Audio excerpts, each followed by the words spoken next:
right, hi. Hello, everyone. Welcome, welcome. Welcome to the Center for Brooklyn History, which is where we are, and to this final program in the series inspired by Fred Wilson's work of public art, Mind Forged Manacles, Manacle Forged Minds. It's just 3 blocks away. I hope you have seen it. My name is Marcia Eli. I am here in front of you from, 3 organizations: the Brooklyn Public Library, the Center for Brooklyn History, and the library's Arts and Culture Department. BPL presents. I really want to just take a moment to say thank you first to the More Art partners for your kindness and for your collaboration. It's really been a long gestation, this series, with many twists and turns, and I'm really so grateful to all of you. Michaela, Dylan, Madison, Shauna, who's not here. I really thank you for our mind melding and bringing these conversations to life. Thank you. So tonight's discussion turns to the power of art to confront society's injustices, history's injustices, and affect change. We're joined by a really amazing group of thinkers and creators: Dred Scott, Akiba Solomon, Nona Faustine, moderator Salamishah Tillet, and of course Fred Wilson, who will say a few words at the beginning. I'm not going to eat up any precious time telling you how extraordinary each of them is, and they truly are. Please read about them and their work and their impact in your program. I want to invite all of you to also join this conversation by sharing your questions. Write them on the cards you've been offered, or we'll bring some blank ones around so you can grab it. And we'll collect them, our ushers will collect them towards sort of 2/3, 3/4 through the conversation. And if you haven't seen the piece, Mind Forged Manacles, Manacle Forged Minds, there's really no better time than as you leave tonight. And I urge you to take all that you hear and bring it over to the piece. In fact, it's been really lovely, the first 2 programs, where people have either by design or spontaneously gathered over there after these conversations. Finally, I just want to say a word about the Center for Brooklyn History, and one other thing I'd love to tell you about and invite you back to. These, as many of you know, are not programs that are happening in an institution that's open to the public. This is a special thing that we've opened up this building tonight. And we're opening it up again on June 15th for another really special reason. The program is called Say His Name, Arthur Miller. It is the 40th anniversary of the killing of Arthur Miller by police chokehold in Crown Heights.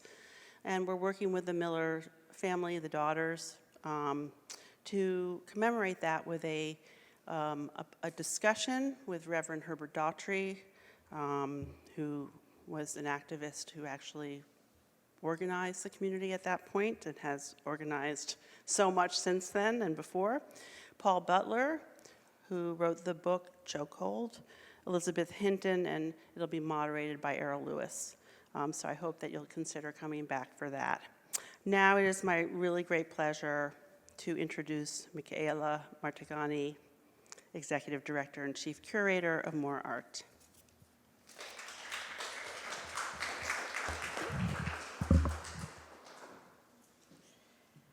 Hello, everyone. Thank you so much for being here tonight.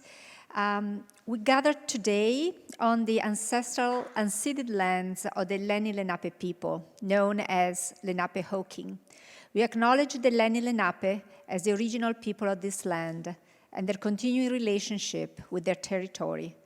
We honor both those who were violently displaced and those who are still here today. We also affirm the aspiration that there be harmony between the indigenous people of this land and the descendants of the immigrants to this place. And at this point, I'd like to acknowledge and thank the Center for Brooklyn History, and particularly Marsha, for partnering with us, hosting us in this beautiful space, and really working with us on this program that, as she mentioned, took time to evolve, and that was inspired by Mind Forge Manacles, Manacles Forge Mind by Fred Wilson. So the project, Fred Wilson's project opened a year ago in June 2022, and it took a number of years to actually develop. And since then, we've had a number of programs that were inspired by the project that took place at the site. So we invited a number of artists to respond to the site, to the many issues that installation confronts, to create projects of their own.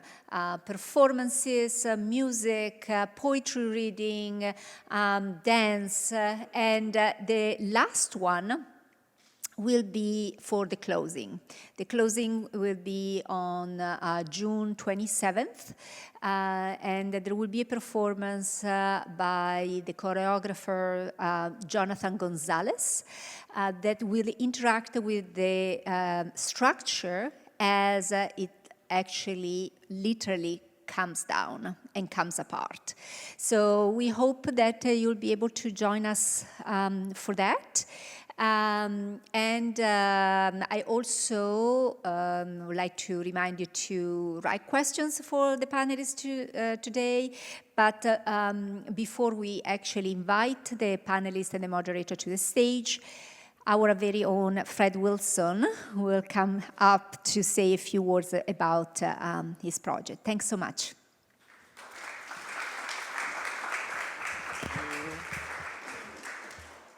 Okay, thanks for coming. And for those of you, I don't know who was here before, but I may repeat myself, so just bear with me. The project that I was working when I met with Michaela came kind of on the heels of some thinking, which was a material change as far as what I'm working with, because I work with glass a lot. But I had wanted to work with metals for a long, long time, and I have since done a couple of projects with metal, and that was pretty interesting for me, and this was going to be the major piece that I was going to do. And as I was working on one, and I may repeat some of these stories, but if you were there before. But as I was working on one in Charleston, South Carolina, I gave a lecture down there, and one of my cousins, who I didn't know that well, came down to visit and to hear my lecture, and she handed me something that was she had wanted to give me for a while, but she lived in D.C. and I wasn't in D.C. much. And after the lecture, I opened it up, and it was the manumission papers of our common ancestor, and he bought his wife out of slavery. It was really her manumission papers. He was a blacksmith, and I had no idea that was in my heritage. I'm not like a big bruiser to be a blacksmith, but that was just having that in my history, and here I was, just had this passion to doing something that was totally outside my wheelhouse. It was just, it was really a great moment for me. But at any rate, this project came on the heels of my thinking about Ota Benga, who I had thought about for a long time, who was a pygmy who was brought to the United States. And when he was done with the 1904 World's Fair, when his so-called benefactors in the White Night, where they had the midway where all people from around the world were displayed. Most of them went back, and he didn't. He was brought to New York, in case you're not familiar with this, it's an incredible story, and put on display in the chimpanzee cage at the Bronx Zoo. And then, so there's a couple of, there's a book written by the grandson of the man who brought him to the United States, and that was the first one that came out. But the better one is by Pamela Newkirk, called Spectacle, and it really fills in the gaps of his life. But anyway, I bring that up because I was sort of, the metal was really very much in my head to do something with that, and maybe someday. But I also was very interested in the idea of metals and the beauty of it, especially the decorative kinds of metal works that are made, and then all the different the really problematic beside of bars and containment, and this really more than anything else affected me when we first started thinking about the not only prisons but also people who were children put in cages on the borders and the like. And so for me, this was a way to sort of sort of figure out something. And also in the Caribbean, on the flip side, in the Caribbean, there's some really beautiful ironwork done on the houses. They cover up the windows, they cover up they surround the houses, those who have money to do so. And it's really to keep people out. But if they wanted something beautiful, so they do these decorative cages. And to my view, they are cages because I always wonder what it does to people who live behind these beautiful facades. But you are, because you can't keep the windows wide open. So this sort of combination for me made sense because I'm interested in the decorative, I'm interested in beauty, but always beneath beauty there can be an undercurrent of ugliness because beauty covers that up. My father, and I'll just mention a couple of other things. My father was a civil engineer, and he was very interested in.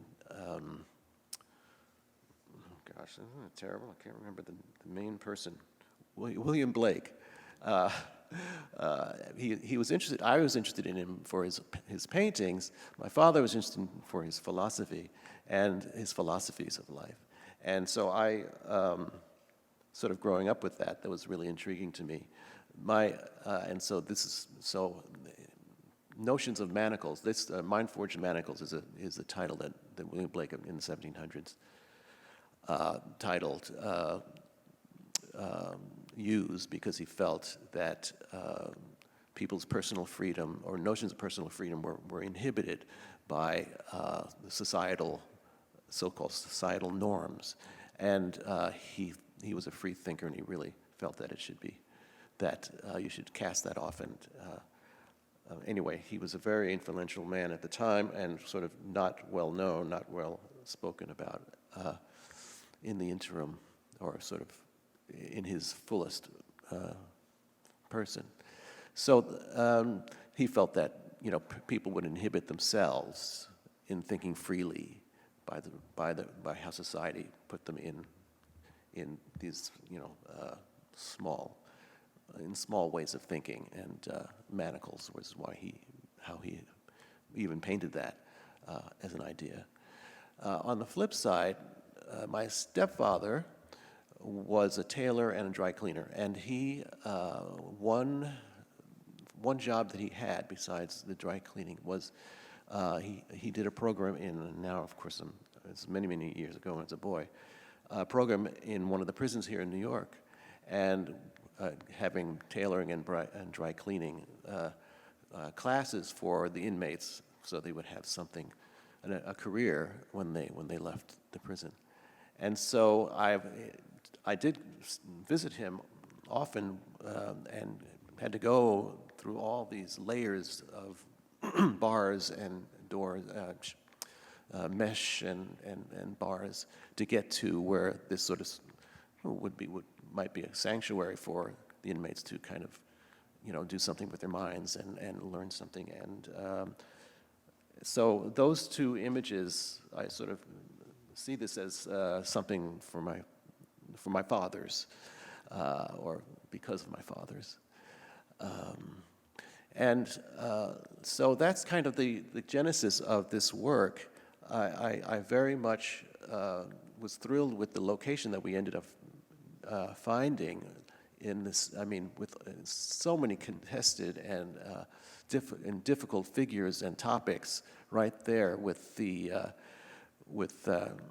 Henry Ward Beecher, the abolitionist, and with that, to my mind, somewhat problematic sculpture. And then, of course, the court right there, and, of course, Columbus. So I thought this was a perfect location to try to do something. And again, combine all these elements, beauty, ugliness, and the bodies of black men, which,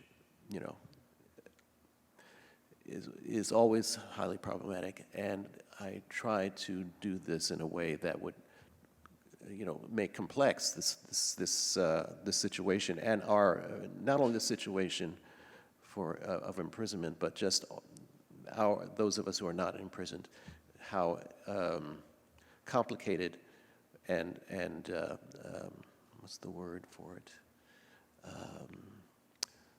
Pacified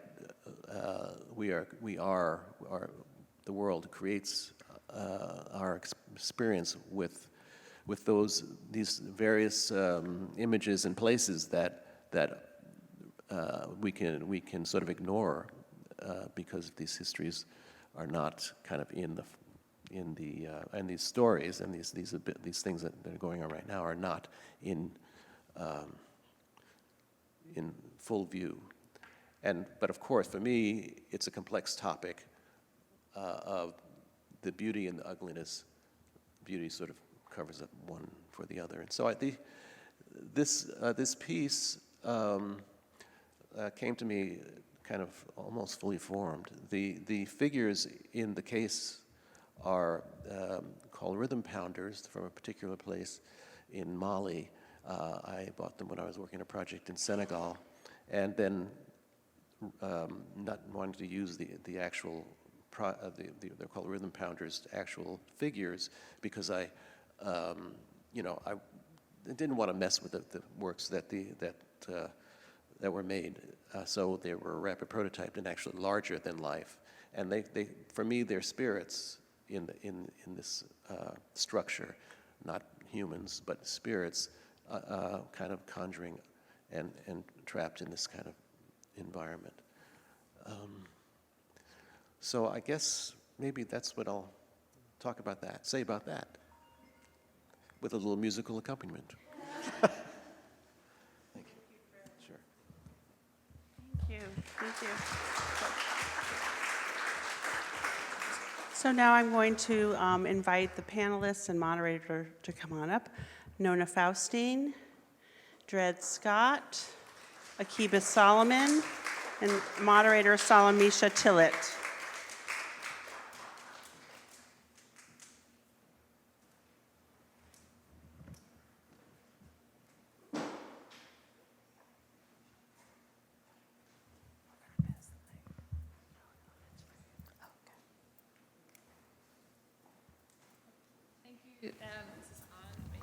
It's on, okay. Hi, I'm Salamishah, and I'm really honored to be on this stage with you all. And also thank you, Fred, for helping frame, for the work, and also helping frame our conversation today by giving us both how the piece came to be, but also like the kind of artistic and autobiographical information that helped conceive it for you. So I guess based on what we just heard and this idea of public art and the ways in which it comes about, but also like where it's located and building on the history of the place, but also in community and how it's shaped by the past and the present. And I just wanted to have like a first question is just about in your own practice or your own experiences, why is public art, all of you do different forms of art, public art may be part of it, but not exclusive to it. Why is it so important, but also where it's located, this idea of building on histories, but also kind of confronting the present. How do you approach that in your works? Well, I guess I'll. And this is, everyone knows everyone here because we just got introduced, so. I don't know, you know, being a New Yorker and first of all, seeing so many statues of men, of white men throughout, you know, the city, you begin to question, you know, what is the message? And I think also, I don't see my work as public art. I haven't made those kind of sculptural monuments that sit out.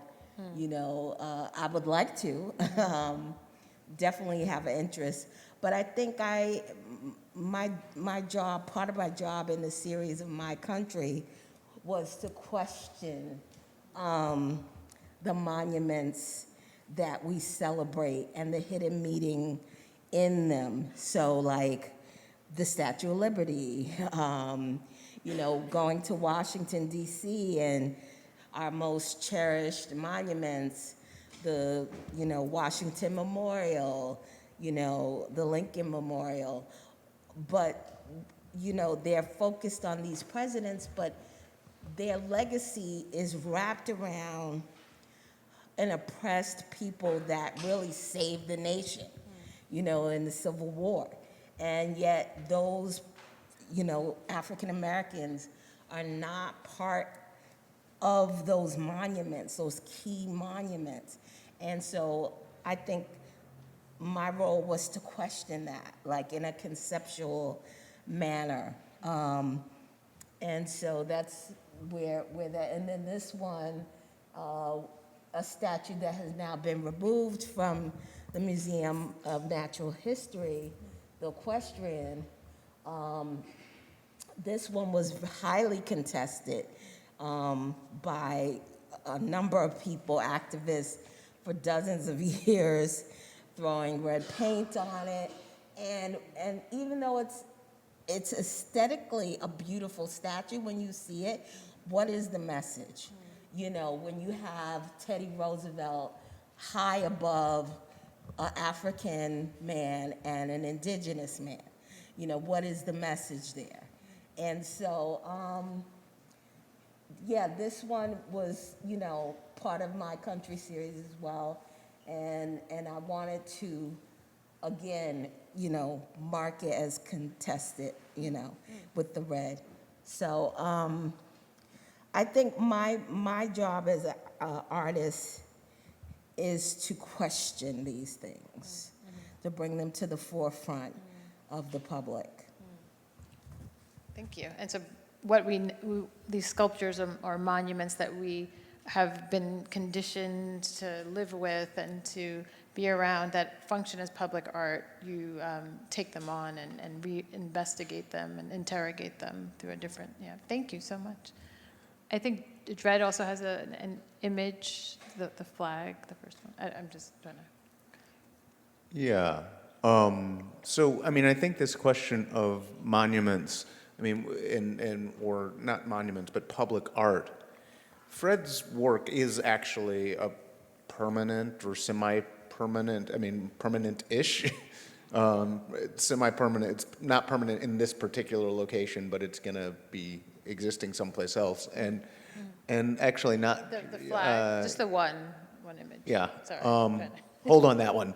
Yeah. And so the thing is, you know, I work in a lot of different media. Some of my work is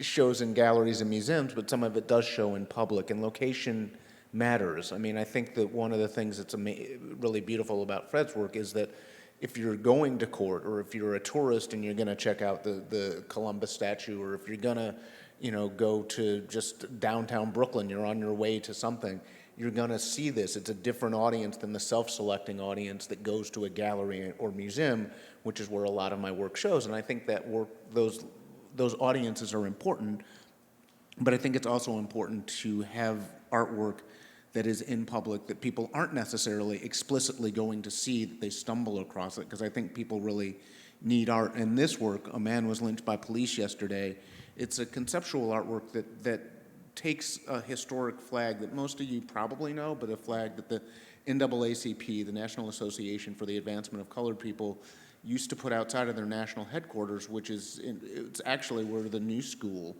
is now. It's on Broadway and 12th Street, but they used to put it out from 1920 to 1938, the day after anybody was lynched anywhere around the country, as part of their anti-lynching campaign. And the fact that it was necessary to have an anti-lynching campaign tells you why that flag existed. And so I knew that history, but I also knew that the police were killing people at 5 times the rate as people were being lynched at the height of lynching. And so I updated this, and then this is installed actually out in front of Jack Shainman Gallery, which is a commercial gallery in Chelsea, which is, a particular slice of New York City, but it is outdoors. It was originally outdoors. His landlord, like the NAACP, forced him to take it down, but that's a different story. But it's displayed in lots of different areas. It's been shown in outdoors in Baltimore, somewhat relatively close to the time Freddie Gray was killed by the police. When it was installed in this location, it was installed a couple days after the police had just killed Philando Castile and Alton Sterling in 2 separate incidents in Baton Rouge and outside of Minneapolis.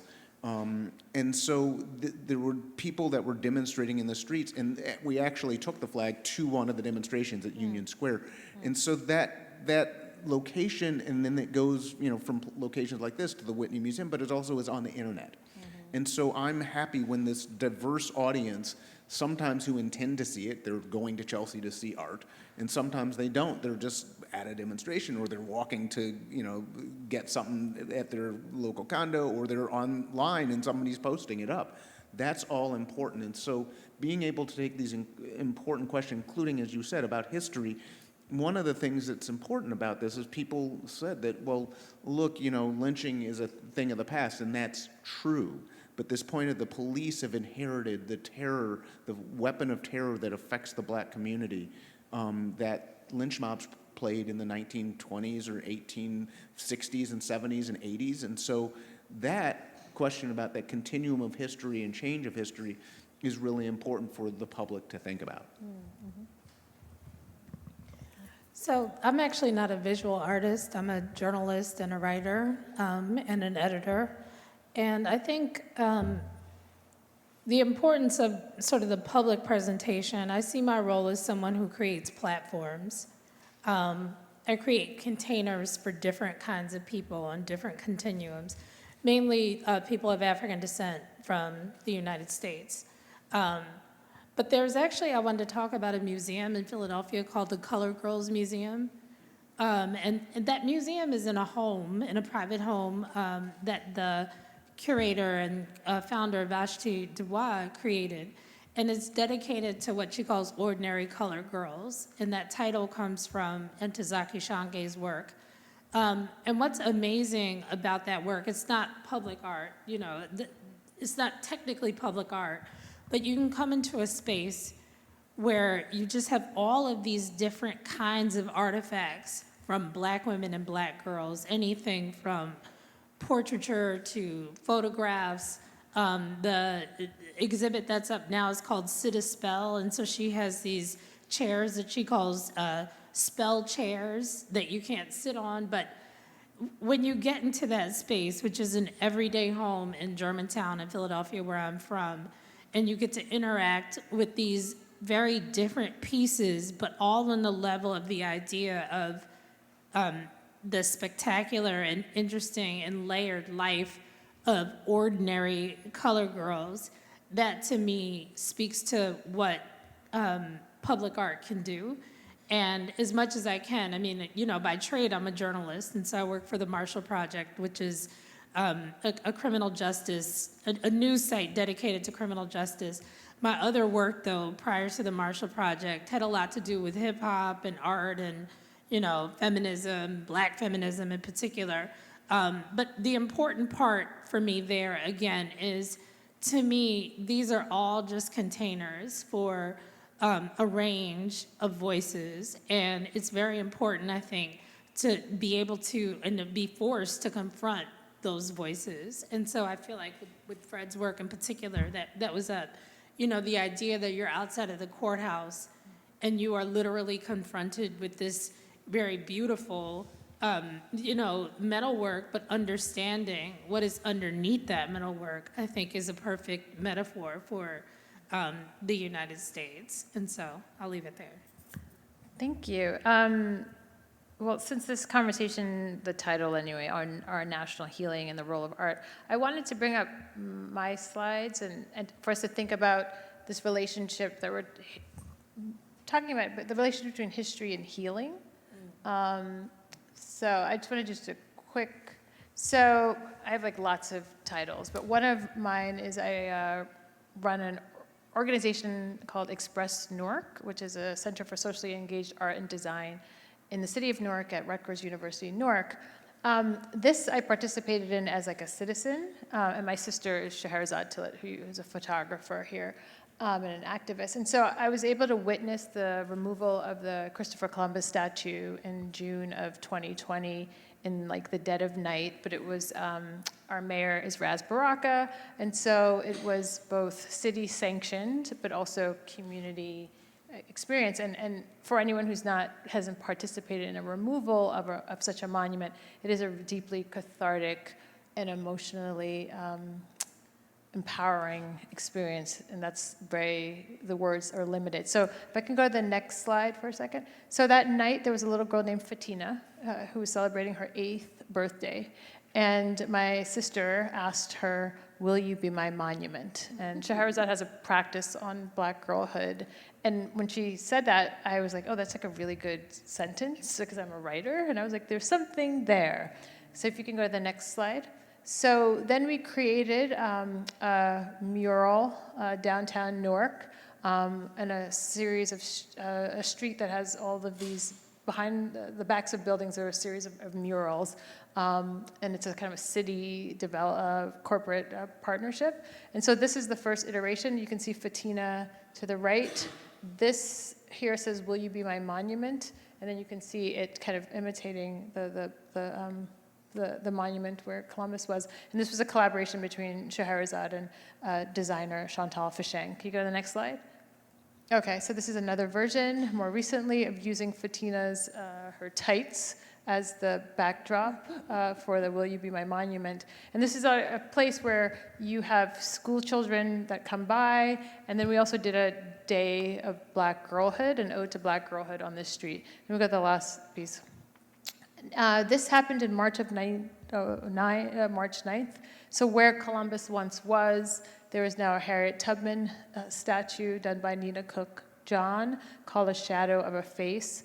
And part of the Columbus statue, the base of it, is now part of this Harriet Tubman statue. And so you have a mix here of kind of like conceptual and figurative. So I've been using this presentation to talk about like questions of healing, community healing, the role of art, this journey from removal of a statue to the multiple iterations in terms of a Black feminist story. So I'm sharing this because I wanted us to talk a little bit more about the relationship between history and healing, and the work that you all do, or the possibility of healing from the work that what you hope maybe this confrontation, again, with history, but also being able to reimagine or imagine new possibilities with your work, how that kind of, that taking it head on, at the same time you're creating something new, what that process is for you. So if we can start with, I don't think we have images from the White Shoes project, but I do think that's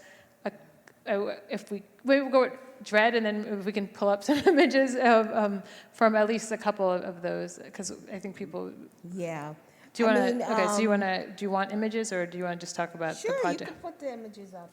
Okay, I don't know if we course. have any of those yet. If you though. have them, I don't think they maybe. If not, we can. You can find some. Okay, sorry. Yeah, I mean, the White Shoes series, you know, in its conception, I think in the beginning, I didn't know that that's what I was doing. Okay, that's interesting. That I was finding a way to heal from the trauma of 400 years of slavery and being a descendant daughter, and how the information that I knew and walked by every day throughout Manhattan, the courthouse on Center Street, the African burial ground that's underneath these buildings, that's a foundation of our government, municipalities, and courthouses. I mean, all of that. And so I think that once I realized what I was doing, it kind of freed me. To When be did you able- realize what you were doing? Well, I mean, you know, at first it was a statement about the history that, again, people were not aware of. The how our city was founded. The people who built this city and who basically, you know, are anonymous to this day and buried underneath the streets of New York. And then, you know, at a certain point, I was just freed in my ability to go forth and continue this project in that manner, finding these sites, marking these sites with my body, basically making myself a monument to this hidden history. And so that in itself freed me. I guess in a way I was always free. You know what I mean? Like there's the James Baldwin, it's this quote, he says, you know, we were always really free, you know, to paraphrase him. But I think it was a calling that I had, that I received to share this information and to let people know about these places that, you know, our city have ignored for so long, and the history of it has been ignored for so long. I hope that answers some of your questions. And I'm thinking, I don't know how you want to answer this, Dread, but it's interesting that Nona was uncovering the history of enslavement and retracing it as a way of retelling and also acknowledging and then also refusing confinement. And then in terms of your work in Louisiana, so, I love the sounds of children are just, I love that sound. So, yeah, can we go to Dread? Thank you. You're doing a really amazing job, by the way, because there's so many different. And so the next slide. The next yeah, slide. just hold on that one. Yeah. So this is a project called Slave Rebellion Reenactment, which is a community-engaged project that reenacted the largest rebellion of enslaved people in the history of the United States. We had 350 black and indigenous people that marched for 2 days on the outskirts of New Orleans from a town called La Place to Kenner and then into the city itself. Along the Mississippi, we had period costume from 1811, and we had sickles and muskets and machetes and cane knives, and we chanted, "On to New Orleans, freedom or death, we're going to end slavery, join us." This rebellion happened in 1811, and the people who rebelled had this bold vision of freedom. They realized that the only way they could get free was not individually to escape or even to escape and set up a maroon colony, but they had to overthrow the system of enslavement. So they had this vision of setting up, you know, seizing all of Orleans territory, which is modern-day Louisiana, and setting up a African republic that would have outlawed slavery much the way they did in Haiti. And so in reenacting this sort of story, I mean, there are a couple things to this. One, I mean, Nona was talking about marking sites of slavery, and earlier you talked about the cathartic experience of taking down monuments. This was profoundly cathartic for people. People were not embodying enslaved people or slaves. They were embodying freedom fighters.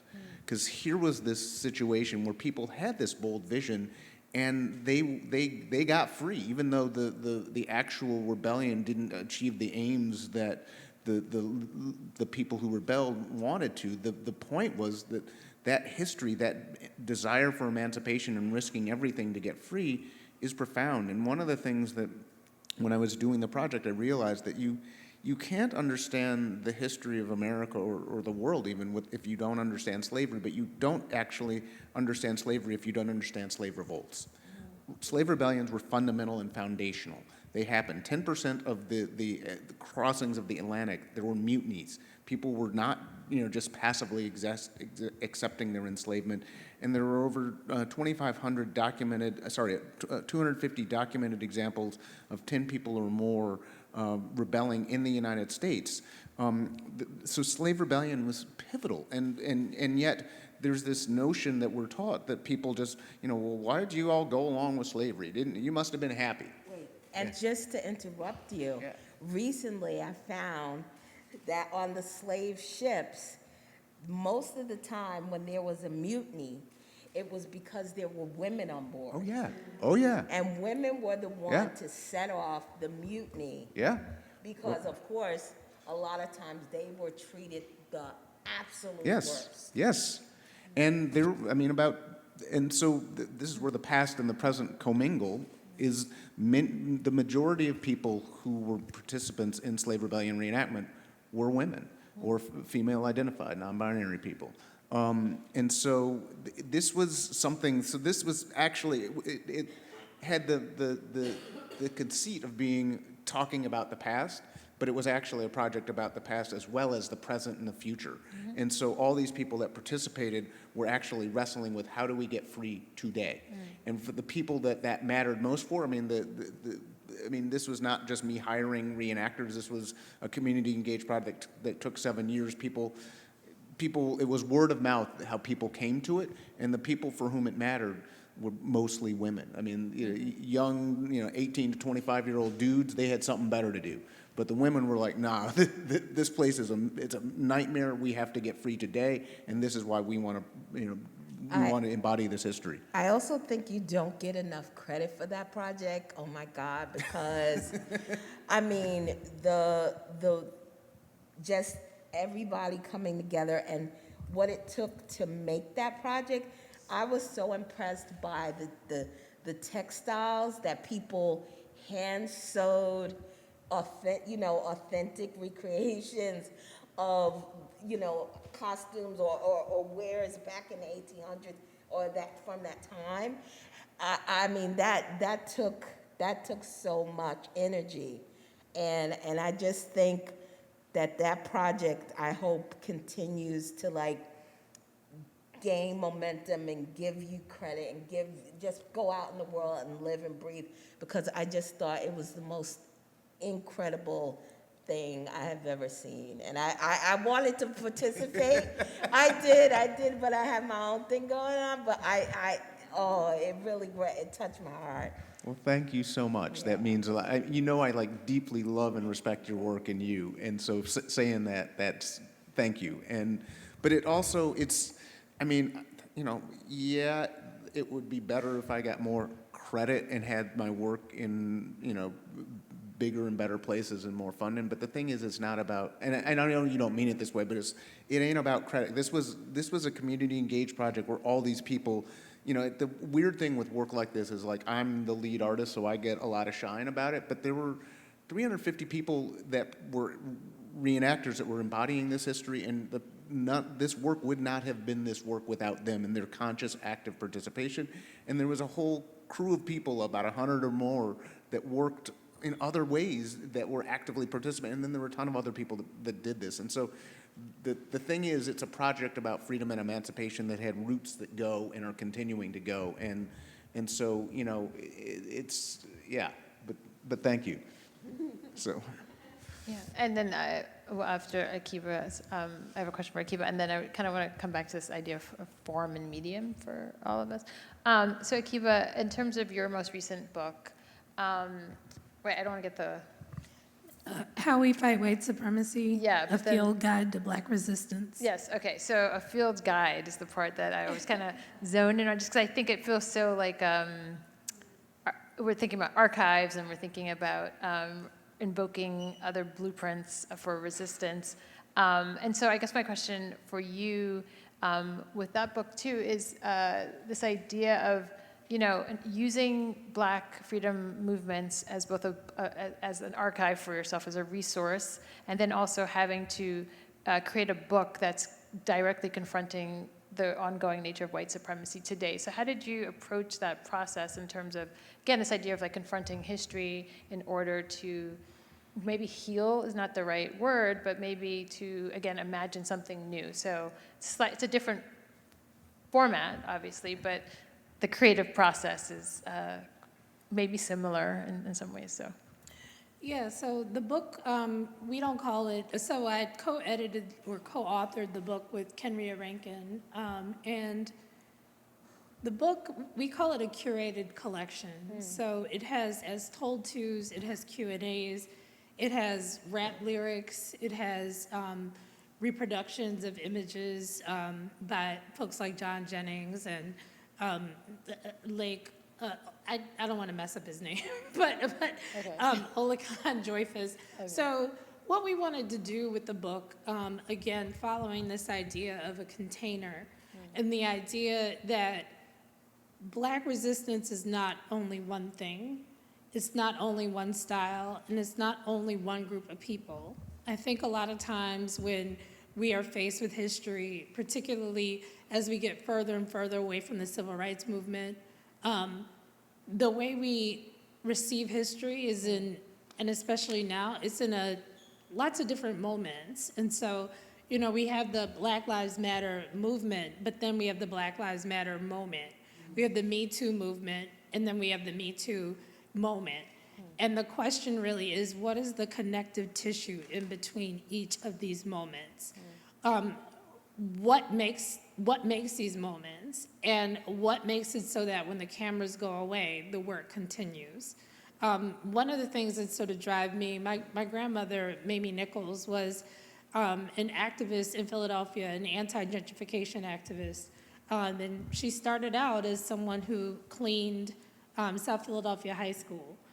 She had 6 children, and you know, she was a married woman with 6 children, but she cleaned floors at night at the electric company, and then during the day she, you know, cleaned floors at South Philadelphia High. But what drove her in part was what we now call reproductive justice. And so she would adopt girls in high school, particularly girls who had had children in high school, and teach them about what they called hygiene at the time, but really she was teaching them about reproductive health and reproductive self-care. And she went on actually to sort of found community gardens in Philadelphia. It was called Philadelphia Green, and it was this sort of city program. But really the idea was to bring beauty and art into areas that people had long divested from. And the garden, the act of community gardening, along with the act of creating something beautiful in these kinds of desolate lots, or, you know, these areas that no one, quote unquote, wanted to go to, it was a means of self-determination, and it was a means of creating like living art for people to be invested in. And I mean, you know, of course I'm quite proud of her, but what I think came out of that was, again, sort of everyday people participating in something that is now rarefied, right? Like, we have this idea of community gardens, and I think that there's somewhat of a connection between community gardening and gentrification. And here you have, you know, this woman who basically, and my grandmother was not a gardener, by the way. She didn't know anything about plants, but she always loved them. So she was just like, here's something that we can do. We don't want to just clean up lots. We actually want to put something there that's a thing of beauty and a thing of vitality and give people buy-in. And so I think it's connected to this work and also your work as well, in that physically being there, even if there is no real witness there, it's important, and people need to understand that, people were right here and that they were doing this work, whether or not they captured the imagination of media or the imagination of Hollywood or whatever, means of magnification, that we need to actually document who we are and what we did in our own community, and that it doesn't, that everyday people, all day, every day, resist, and they do it in creative ways that are really important and quite often undocumented. And so that's what I find, my work with how we fight white supremacy comes from. Again, just this idea that everybody has an entry point, and there's conventional wisdom throughout Black culture and African American culture that we need to highlight and we need to actually map, because otherwise that story is not going to be told. Thank you. There are note cards available for people who would like to ask questions, and I think they're going around, so I just wanted to reiterate that when we kind of open it up. So I just have like 2 more questions. So it's about this idea of freedom that that's ongoing for us as artists and for us as Black people.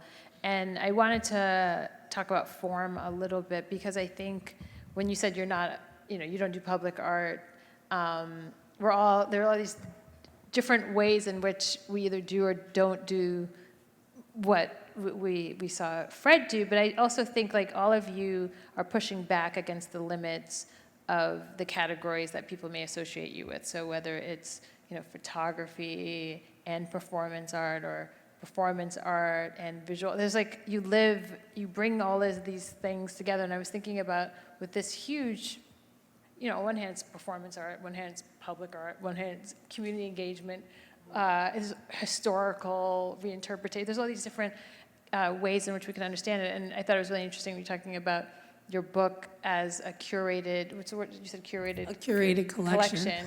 Because I was interested in this idea of, you co-authoring and what collaboration brings. So I guess if you could just talk a little bit more about how we were earlier talking about Nina, so she's she talks about she's not categorizable, that's her freedom, right? This refusal of form, or this pushing back against one particular artistic medium, as a way also of envisioning the freedom that you are seeking, or the freedom that you imagine Black people should have. Anyone can answer, because I can start here. I think the idea of being multidisciplinary actually pushes against commodification.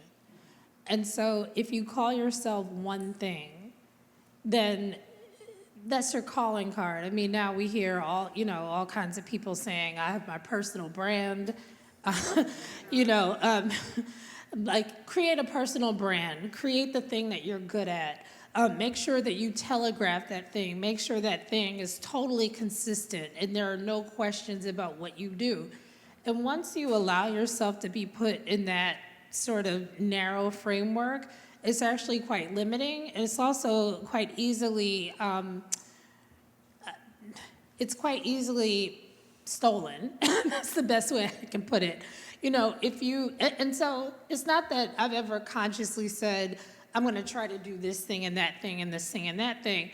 But it is that, for me, the most powerful inspirations in Black history and history in general come from multi-hyphenates. I mean, we have a Paul Robeson, we have a Nina Simone, who was a concert, pianist, who was also a jazz singer, who was also a soul singer, who was also, a writer. I mean, we are fully embodied people. We create throughout our lives. And the idea that, you can only say that you do this one thing is very easy, I think, for the people who package the storytelling, but it's also limiting, and sometimes I feel like it's limiting on purpose. And one last thing I'll say is, as a journalist, journalism is very much, even though right now there's so much opinion and there's so many different ways that people want to convey where they come from, and this idea of objectivity. And I've always, I use journalism as a practice, but I've always felt like there was more to what I was doing. Because, you know, again, when you consign yourself to one thing, I find, you end up quite frankly, you end up sort of creatively bankrupt. You end up with people being able to tell your whole story, and then you end up with people being able to emulate what you do and then take it away from you and profit from it. And so I think it's really important, you know, for us all to sort of embody all of the things that we do. Yeah, I mean, I'm really glad to hear you talk about this, you know, be your own personal brand. I mean, first off, just straight up, Black people in branding does not have a good history. Right. It does not have a good history. And, you know, that's a bit of wordplay, but there is, you know, I mean, it's in this society where everything is supposed to be commodified. You got to sell everything. I mean, it's like, yeah, I make my living from art, some of which sells. But what I care about art is not who sold for the most. You know, it's like when we hear about, you know, what movie came out, what was the opening box office weekend? Right. Who cares about that? I care, was the movie any good? Right. Was it moving? Did it, you know?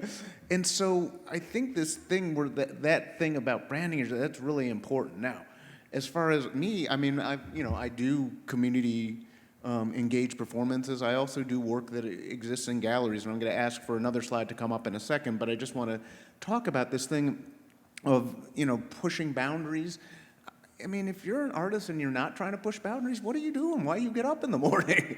You know, I think we all are trying to push boundaries with all our work, and I get bored really easy. Part of why I do performance art and photography and prints and painting, because I'm bored. I mean, it's like I don't understand artists who like, well, gee, you know, the past 75 years I've been trying to figure out how paint moves to the edge of the canvas. It's like, didn't you figure that out in year 7? I mean, what do you do for the next 63?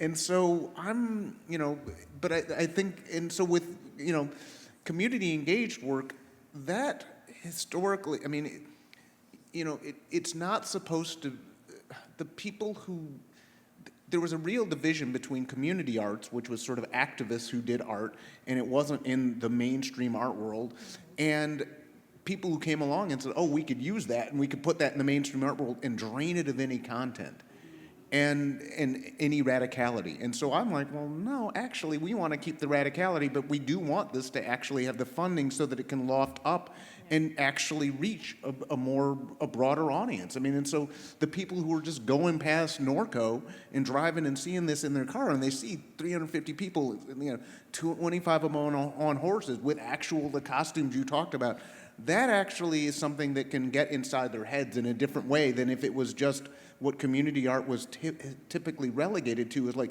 oh, can you do that for $50? And everybody holds a bake sale, because that's the only way historically we were able to do this kind of work that actually got into the community. And I was like, well, okay, let's flip that script a little bit. And then could you show the slide that, let's see, if you go back, just go forward or back, and then I'll go, yeah, that one, hold on that one. And so this is a work that's currently on view. Actually, y'all can go to Kristen Tierney Gallery until June 10th and see this work and a couple other works that are inspired by Nina Simone. So this looks really different than you know, community engaged performance. There's no live people or anything like that.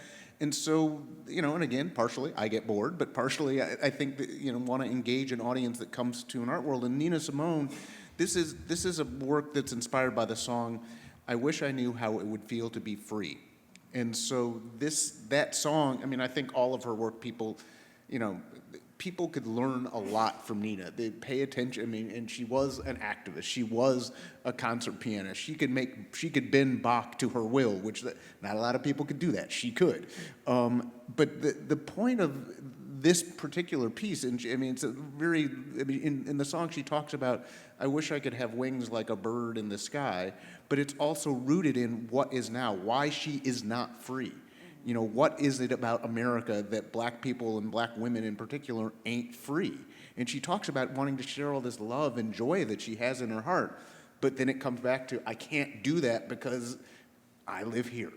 And so the very bottom edge is tar and feathers, and then the thing that's the body is actually the residue of my body. It's a body print. It uses a technique that David Hammond's used. And so I printed myself onto canvas. I don't want to talk, I'm happy to, if people care, but. And I saw the video clip. Yeah. Is that online? Yeah, there's okay. go to, if you want to see it, it's on my Instagram page at Dred Scott Art. But it's just a 1-minute video that shows the process. It's important, but it's not important. But the point is that there's the residue of a black person, a black man in this case.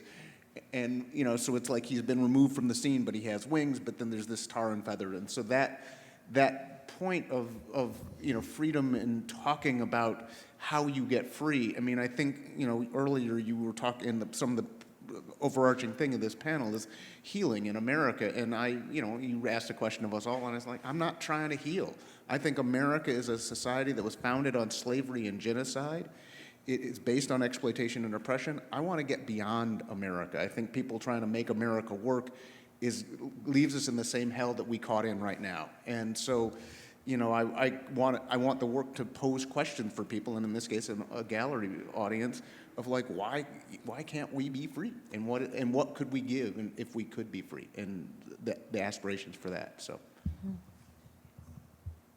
In terms, I don't know if you want to add to this idea of moving in and out of different forms or mediums to enact freedom, or The only thing I have to say about that is, we had this great conversation before about Nina Simone and all the things that she encompassed, but I think as African people here in America, the greatest gift that we brought and we gave is this idea of improvisation and jazz. And I think jazz is more than just music. It's more than just improvisation. It's a way of thinking and feeling and doing. And I think that all of us as artists, Fred, Dred, all of us, we have this incredible gift that was sent to us of improvisation. And it's the reason why we can make art and make statements on multiple levels and layers, And that's what jazz is. That's what improvisation is. And that comes from the motherland. And that is the gift that we brought here with us and was handed down through the DNA. And so that's part of it. That's a huge part of it, how we are able to do what we do. Thank you. Well, we have 2 questions. Are we going to get any more? Or do you want me to this is the 2, because we have some time. Okay, thank you. Well, this idea of getting beyond America, I think you have a image you want to share? Yeah, next slide. Yeah, this is a piece called We Want Freedom. And it is referencing an iconic photograph of Huey P. Newton, the leader of the Black Panther Party, in a peacock chair much like this. And it's a series that I've just started with this photograph that is reimagining images of revolutionaries. And so Queen Nani, the leader of the Maroons in Jamaica, Kwame Nkrumah, wrapped in kente cloth, a more cultural thing. Geronimo with a rifle. So these are images we have of what revolution and what revolutionaries look like. So I want to remake them. And this time I'm trying to be more collective, but honor that past, and also flip up questions of gender role. And then there's the person on the left, your left. I guess your right, my left. Looks like he might be from a potential hopeful future. Coming back from that future to help people in the present liberate themselves. And so this is trying to put, actual revolution back on the map and into the zeitgeist of people talking, because a lot of times now we think revolution is just getting one more Democrat into Congress, and it's like, no, that ain't what revolution is. Revolution's overturned systems. And this getting beyond America, again, America's a nightmare. I do not like this country. I think that people have far too much affinity with trying to make it work. It doesn't work. It's doing exactly what it was set up to do, and it's killing people. I mean, it choked Jordan Neely to death on a subway train, and then had the mayor, the black mayor of New York, say, well, crime and mental health, these are real issues, and we got to do something. And then had other people say, well, Good Samaritan choked him out. It's like, no, this is wrong. And I want to get to a country that doesn't do things like that, and where that's not normalized, and where everyday citizens can sit on a train and watch another everyday citizen choke somebody to death. And so these are the visions of what I'm thinking about how people can rethink and reimagine what we need to do to actually get free, and then have a big conversation about that. Thank you. So I guess, one of the questions from the audience is, how do you grapple with the expectation of your identity being intrinsically connected to your artwork? Or do you? So you can agree or disagree with the premise as well. And are there parts of yourself you're unwilling to share?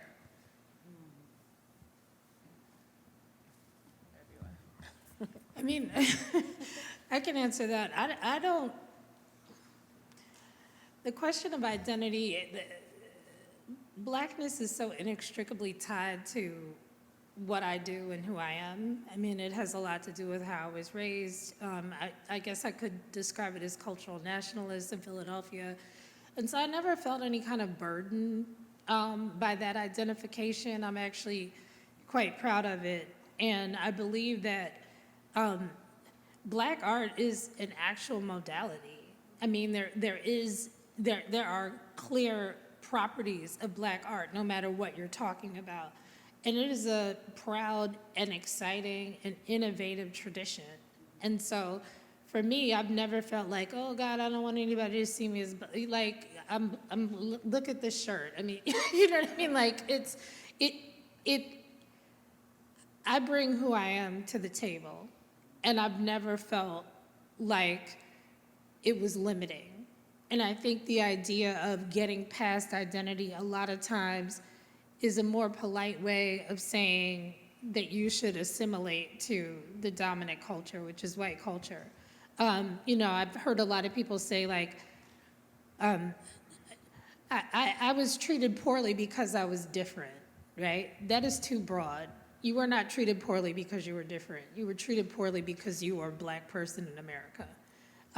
You were different from the dominant culture, yes, but that sort of fuzzy kind of thinking around identity, I think, can be, at least for me, quite disturbing and quite dangerous. I think we all up here are proud to be Black. I don't want to put words in nobody's mouth, but it's like that.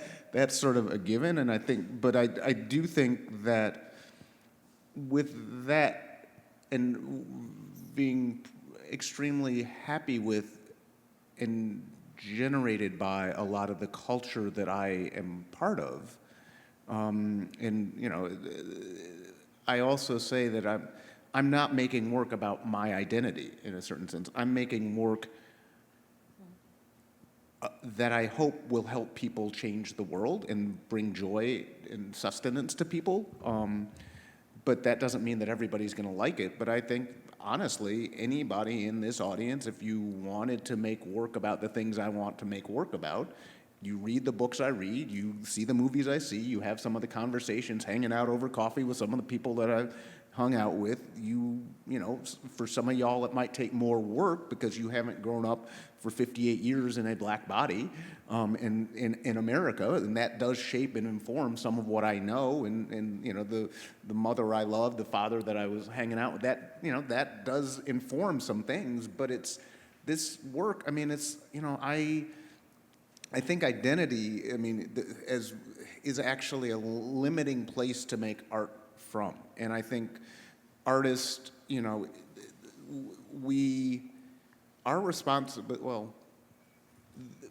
artists can choose to make work about the times they live in, regardless of what form they use. I mean, I think that you know, you can do it with abstraction, you can do it with film, you can do it with writing, you can do it with journalism, you could do it with music, you know.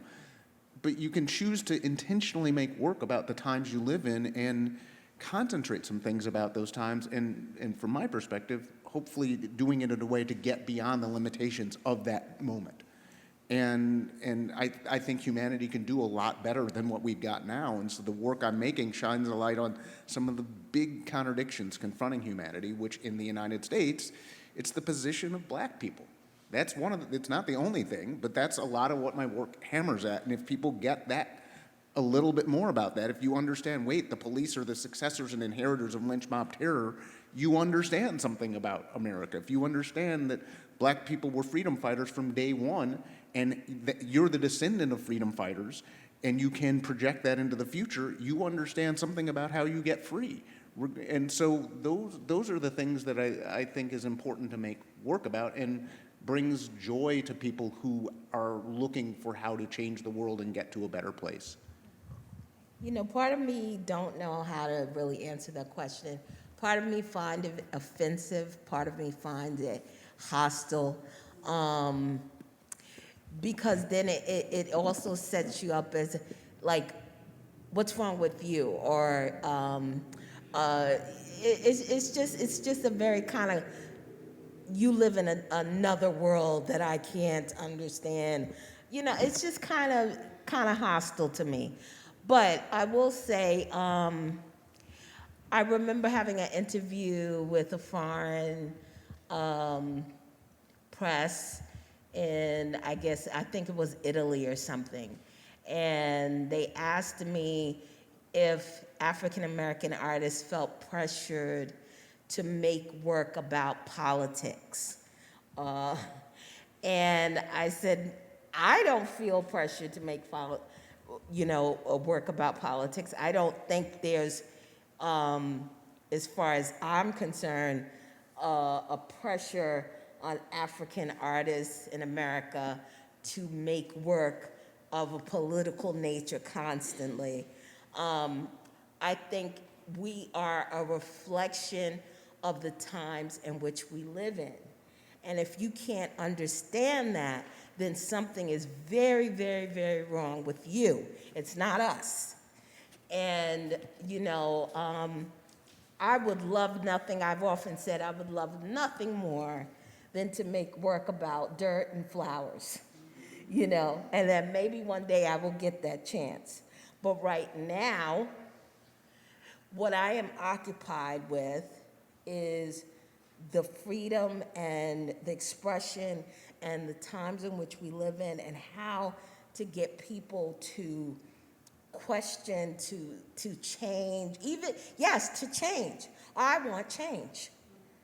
I'm not doing this just for nothing. I want change, and I want my work to affect and be part of that change, you know? And so I think that's you know, where we're coming from. When you were speaking just now, I know I'm like overdoing it. I'm writing this book on Nina Simone, so I'm obsessed with her for almost a decade now. But there's a line she says to an interview at Ebony magazine. She's like, I would love to just do love songs, but for now, you know, my people need me. And so, and she obviously did really beautiful love songs, but this idea that there are other things that we could be concentrating on if the world were different. It's always it's really poignant. Yeah, it's so the thank world, you. it's not us. Yeah, yeah. But also, I mean, the thing is, we are fully complex people and Yeah. artists. And I mean, Nina Simone did love, so she did, Yeah, she yeah. did like, And you you know, could little. do dirt too. And she did Little Girl Blue. Yeah, you know, yeah. it's like count your fingers. It's No. it's just a No, you know. it's the same, And so yeah. I think, you know, it's like, if you want to do work about flowers, man, you'll do some really great work and it about could be- flowers. and I want to see those. And it I could wanna- be revolutionary Yeah. as well. And too, so, yeah. you know, I mean, I do. I mean, I feel that. I wish I didn't live in a world that was full of the oppression and exploitation and pain and suffering that exists, and that I could just make a work about, you know, flowers. But, you know, I think that because we live in the world we live in, we often don't, but I do think we should take a page from Nina, who did have a broader Repertoire, yeah. concerns and repertoire than I think many visual artists visual artists that I like and appreciate give ourselves the license to do. Yes, okay, so this is a very different question, so I'm trying to think about this.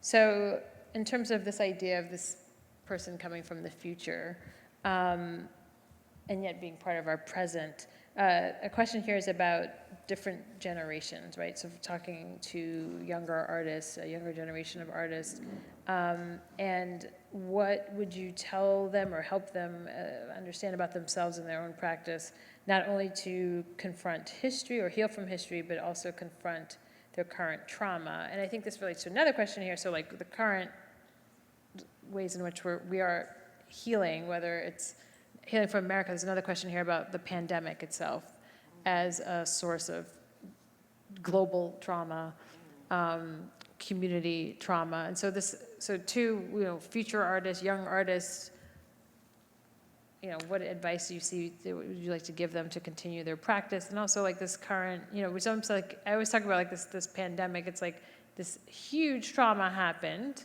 and yet there's still no full recognition that we lived through this atrocity. And so how Still living it. Still living it, yes, true. And a lot of it was by choices of certain governments and the people that live in the societies. Yeah, I mean, yeah. it was like the virus is an accident, but how people responded is responsible for why 1 million people that lived in America are dead. Yes. So future artists, younger artists, what would you say to someone listening in the audience who's struggling with some of these questions about form, trauma, and healing? And then if there's anything you want to say about even maybe your practice during the pandemic and how maybe that shaped what you're doing now. Well, I was mostly sick, and my family went through extreme trauma. We all caught COVID in March 2020 lockdown. My mother died 9 months later. I believe from the effects of having COVID. I'm sorry. And thank you. And I'm still dealing with health repercussions. And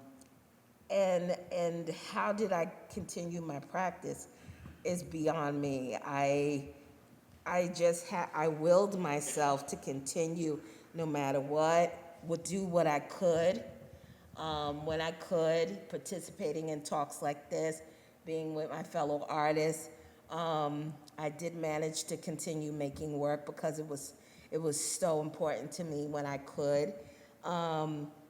But there was this question that I have this dear friend named Davis, and he had said to me one day, he said, "Nona, I want to make work like you." He's this white man, who's Zen Buddhist, he practices yoga. He's, almost like a yogi. He's a healer.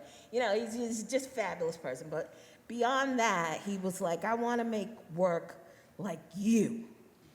And he was at one of my key sites on Wall Street. And he's one of the few people I've allowed in that journey. And I said to him, "You can't make work like me, but what you can do is tell your story honestly.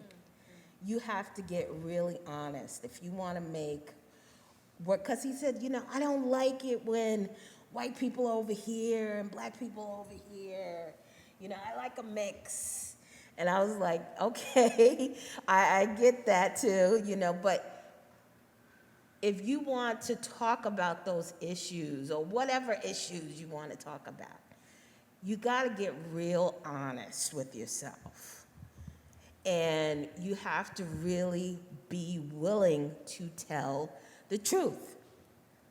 That's plain and simple. And I think in your practice, even when I was doing White Shoes and the first images were coming out, and I was sharing them with my family, my mother, who was, you know, my greatest inspiration.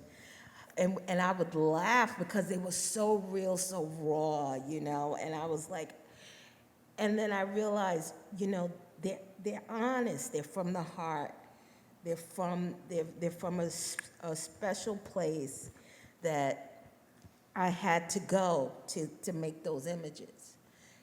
And so I had thought I would hold them aside and never show them because they were just so, you know.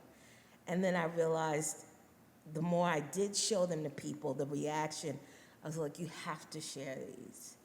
So I think for younger artists, that's the key. If it kind of disturbs you a little bit, but if it's really raw, it's really, you gotta put it out there, you gotta do it. You gotta be honest with yourself as well. I'd say a couple things, and you know, one is, if you're young, if you can escape America, do so. The rest of the world is messed up too, but if you can escape America, particularly now, it was always a shit show, it's gonna be a real shit show, and it will also get your head out of thinking like Americans. That really colors how a lot of people think. And, you know, I would say that would be some advice. On this thing of honesty, I mean, I think some people need to be honest, but also some people need to learn. And, you know, and so, I mean, on the make work like me, I mean, you know, it's like the person who wrote Strange Fruit was a white dude. It was Robert Maripol. And so, you know, if he was just honest about, say, his identity, he couldn't have written that. He did have to be honest about America, but he also probably had something to learn, too. And I think that learning, I mean, it's like the work that I make, I mean, a lot of it's research-based. I do a lot, I mean, I know some things already, but I do a lot of research. I try and figure out some stuff. I try and understand the world, and then on the basis of that, try and talk about, you know, share what I know and what I've learned. And so I think that there is, I mean, people, you do need to be honest, and if your work sort of scares you or worries you, there's a good chance there's something good there. But you know, I also think, say, Donald Trump is really honest. I don't think we need that honesty. And if he had a paintbrush, it might not be as destructive. I mean, yeah, if Hitler painted instead of led the Reich, it might have been a better world, but I don't think it would have been better art. And so I think that you know, artists, if you're young, you know, the world is complicated, and there are a lot of ways in which this system trains you to think in an upside-down worldview, to think that black is white, that truth is falsehood, and I mean, including right literally now that you know, there are alternative facts. I mean, you know, it's like, no, that ain't reality. In America, you know, it's like that America is basically a force for good. That, I mean, right, you know, it's like we're not, whoa, man, we gotta do things because, like, China and Russia. It's like, yeah, Putin's an asshole, and China not a good place, but America, you know, it's like, I mean, I could, you talk to Frederick Douglass, and it's like, you know, roam where you might, try as you may, you can't find a place for, you know, shameless and revolting barbarity that it's America. And so if you got to be honest, but you also have to look and soberly confront the place that you live in and all the horror that it is. And then on that basis, keep learning more and make some art. Yeah. Okay. And then after this, I think we'll have an opportunity for Fred to respond, I think, is something. You didn't know it was really about you responding to all this, did you? I mean, how can I put this?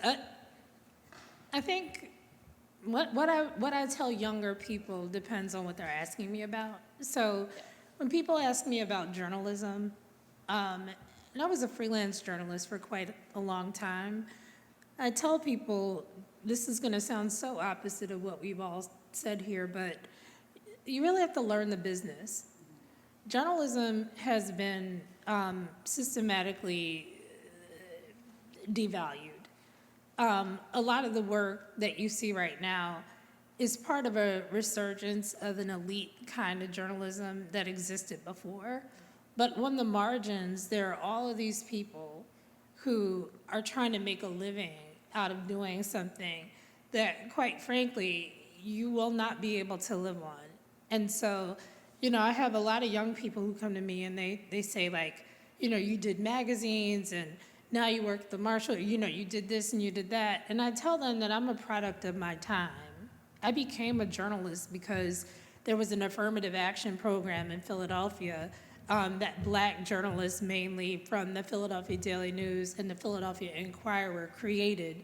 It was a 2-week program called the Urban Journalism Program, where they brought kids of color to Temple University for 2 weeks, and we did a boot camp of journalism. And so they taught me that I could be a journalist. I thought I was going to be a singer and a fashion designer. I never, I didn't think, oh, I'm going to be a journalist.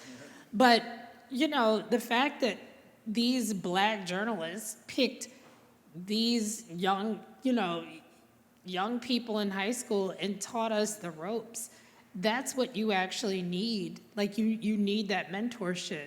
And without that mentorship, especially now with AI and aggregation of content, which is sort of repeating content, and just in general, this idea that, at the height of magazines when I worked there, I could make $2 and even sometimes $3 a word. Now people are like, write 3,000 words for $300. What that does actually is it consigns journalism to a group of people who already have their own wealth. It becomes a rarefied occupation where it wasn't before. I mean, journalism was a working class pursuit to a certain extent. Now, many, many elite journalists have, quite frankly, trust funds, or they have spouses who have institutionalized wealth. And so they can afford to go and they can do, the investigations and that sort of thing. But, I'm not saying that no one should try to be a journalist. I'm just saying, you really do have to understand the fundamentals, and you have to understand the business and the exploitation of the business if you're going to do it effectively. Now, in terms of being more of a creative writer, what I tell younger people now actually is, because sort of post-George Floyd, there was a moment of post-George Floyd, and there was a moment around Black Lives Matter at its height where, quite frankly, a lot of folks were like, find me a Black person. Like, can you find me a Black person?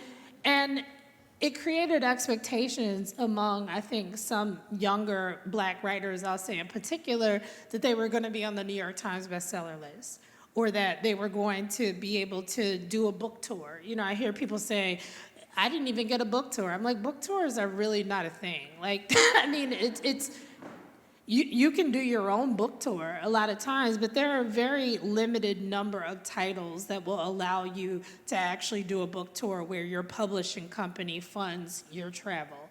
And so, again, like, I've seen people who want to write, they want to emulate things that they see as successful in writing.